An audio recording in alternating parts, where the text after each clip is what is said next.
Before we begin, please imagine the bell notification is on and you're subscribed to Huna Stories.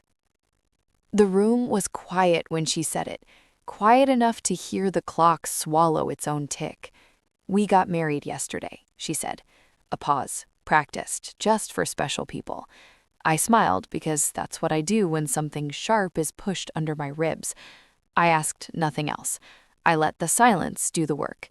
When the call ended, the house felt larger, like it had exhaled me out. A week later, my phone lit up again. Same name, same confidence. "The rent is overdue," she said. "Did you transfer it?" I stared at the screen until it dimmed. Then I laughed. Not loud, not bitter. The kind of laugh you give when a pattern finally completes itself. I replied, "No." I remember the first day I met her. She stood in my kitchen like a guest who already knew where the glasses were, compliments delivered with surgical precision. She learned my routines fast, what time I woke, when I paid bills, how I softened at the word family. My son watched her like a sunrise. I watched her like weather. I had raised him alone after his father died.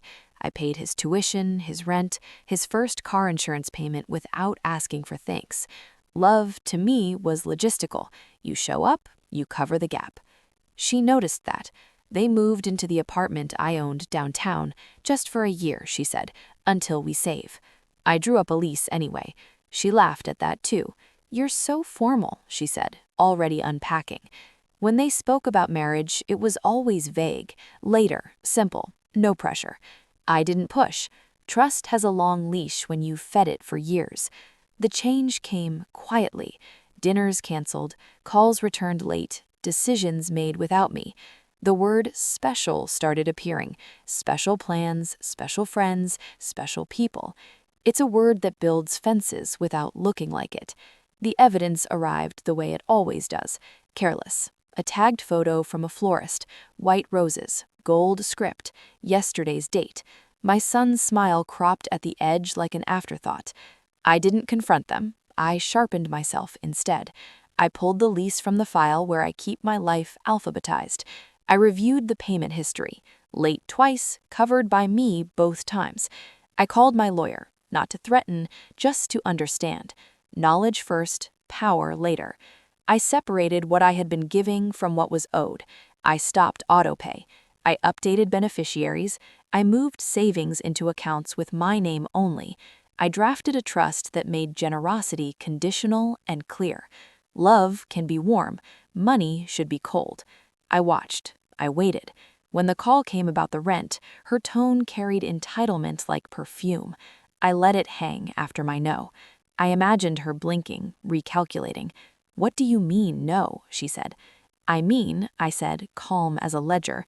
"The rent is due on the 1st from the tenants." A beat, then sharper. "We thought—" "I know," I said. "You thought." She reminded me of family. I reminded her of contracts. She said my son would be upset. I said my son was married. Adults manage their own lives. She went quiet then. That silence again. But this one wasn't mine. The execution was boring on purpose. Boring is devastating. I sent a formal notice, not eviction, compliance. 30 days to settle arrears. 30 to decide who they were without my subsidy. Socially, I did nothing. I attended nothing. I didn't post. I didn't explain. I let absence speak. People notice a missing pillar only after the roof shifts. Emotionally, I grieved in advance. The version of my son who needed me. The version of myself who believed inclusion was automatic. I boxed those feelings and labeled them handled. The confrontation happened at my door. My son stood there, thinner. She stayed half a step behind him, arms crossed like parentheses. "You embarrassed us," she said. "No," I said. I clarified. My son tried apology, tried nostalgia, tried mom. I listened. I always listen. Then I told him the truth without decoration. "I wasn't invited to your wedding," I said. "I wasn't special enough. That was your choice. This," I tapped the envelope in my hand, "is mine." She laughed then, brittle. "So this is revenge." I shook my head. "This is alignment." I handed them the envelope. Inside, the lease, the ledger, the trust summary. Clear lines. No drama, no room to argue. Her confidence drained in increments. My son read slower with each page. When he looked up, there was something new in his eyes. Not anger, recognition. They left without shouting. That's how you know it landed. I don't feel triumphant. I feel accurate. Justice doesn't always roar. Sometimes it balances. Sometimes it stops pretending. I didn't take anything from them. I returned what was mine to myself. Weeks later, my son called alone. He asked for dinner, just us. I said yes. I always say yes to growth. As for her, she hasn't called again.